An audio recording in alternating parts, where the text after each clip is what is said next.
વડગામમાં police કર્મીના આપઘાતથી ખળભળાટ, પરિવાર ન્યાયની માંગ સાથે અલગ રાજકીય પડઘા પડ્યા।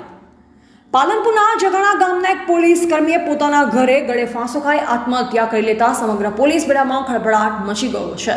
આ ઘટના બાદ સિવિલ હોસ્પિટલ ખાતે પરિવારજનોનો આક્રોશ અને આક્રોંદ જોવા મળ્યો, જે કારણે વાતાવરણ ગમગીન બન્યું હતું।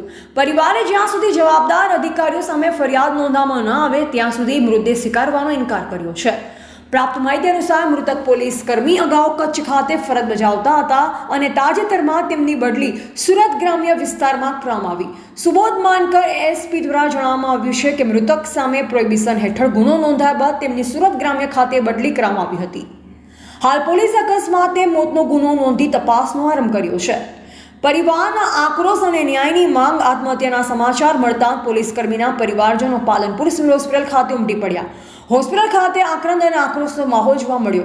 પરિવારજનો 5 કલાકથી વધુ સમયથી પોલીસ અધિકારીઓ સાથે વાટાઘાટો કરી રહ્યા છે, પરંતુ તેમની મુખ્ય માંગ એ છે કે જ્યાં સુધી આ ઘટના માટે જવાબદાર અધિકારીઓ સામે ફરિયાદ નોંધવામાં ન આવે ત્યાં સુધી તેઓ મૃતદેહ સ્વીકારશે નહીં। પરિવારનો આક્ષેપ છે કે પોલીસ કર્મીના આત્મહત્યા પાછળ બદલી અને અન્ય કોઈ દબાણ કારણભૂત હોઈ શકે છે, જેમાં સુસાઇડ નોટમાં સમગ્ર ઉલ્લેખ કરી જણાવાયું છે કે જેમાં સમગ્ર મુદ્દે રાજકીય પડઘા છે, જેમાં જિજ્ઞેશ મેવાણી આક્રોશ સાથે આ ઘટનાના રાજકીય પડઘા પણ પડ્યા છે।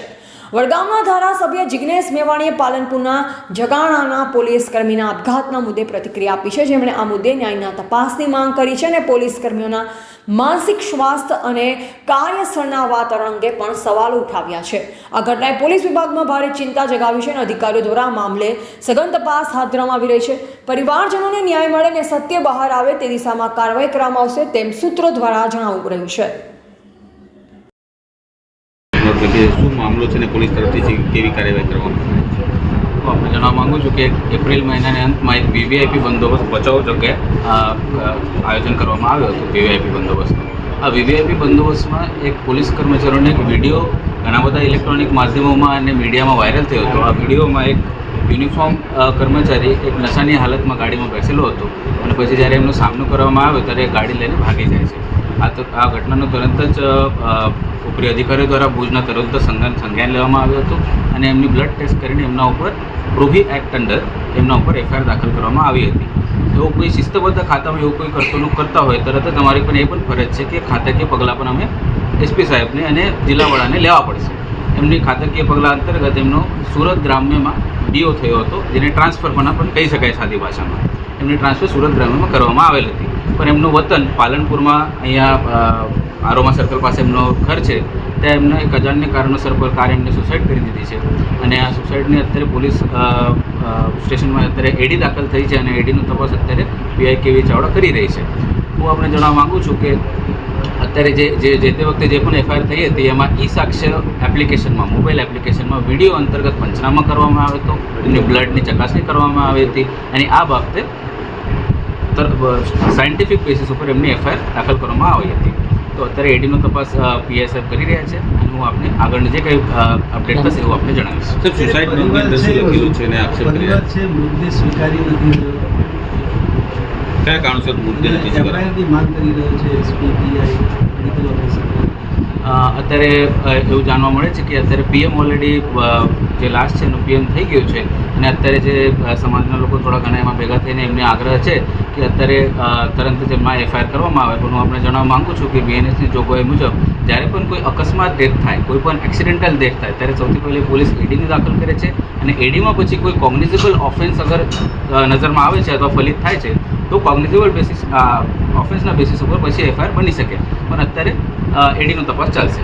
સુસાઇડ નોટને લઈને શું કહે છે? અત્યાર સુધી પોલીસના કબજામાં સુસાઇડ નોટ આવી નથી, પોલીસની અત્યારે કાર્યવાહી ચાલુ છે અને જ્યારે પણ સુસાઇડ નોટ પોલીસ કબજામાં લઈ લેશે તો આપણે જણાવીશું સુસાઇડ નોટમાં શું લખે છે। ઓકે।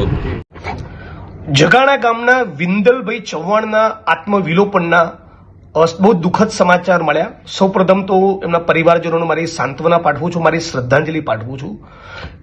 એમણે સુસાઇડ નોટમાં પોલીસ ઇન્સ્પેક્ટર અને અન્ય એક ઉચ્ચ આઈપીએસ અધિકારીની ભૂમિકા વિશે ઉલ્લેખ કર્યો છે, એટલે હું માંગ કરું છું રાજ્યની સરકાર અને પોલીસ પ્રશાસન પાસે કે દૂધનું દૂધ અને પાણીનું પાણી કરે એવા કોઈ તટસ્થ 1-2 અધિકારીઓની બનેલી એસઆઈટીનું ગઠન કરી આખા મામલાની તપાસ કરવામાં આવે અને શા માટે કયા સંજોગોમાં વિંદલ ચૌહાણભાઈએ સુસાઇડ કરવું પડ્યું એની પૂરી ઊંડાણપૂર્વક તપાસ કરવામાં આવે એની હું માગણી કરું છું. ગુજરાતમાં પ્રમાણે કોઈ પણ પોલીસ કોન્સ્ટેબલે સુસાઇડ કરવું પડે કોઈક ત્રાસના કારણે કે ટોર્ચરના કારણે તો એ બિલકુલ અયોગ્ય છે. અને કોઈ પણ સમાજનો કોન્સ્ટેબલ હોય, કોઈ પણ વિધાનસભા ક્ષેત્રનો કોન્સ્ટેબલ હોય, હું રાજ્યની સરકારને કહેવા માંગુ છું કે કોઈ પણ સંજોગોમાં ખોટું રંધાય નહીં. જેની નિષ્ઠા ઉપર ડાઉટ ના થઈ શકે એવા પ્રમાણિક અધિકારીને તપાસ સોંપો. આટલું થાય તો મને અને પીડિત પરિવારોને ખાતરી રહે કે રાજ્યની સરકાર ન્યાય કરવા માંગે છે.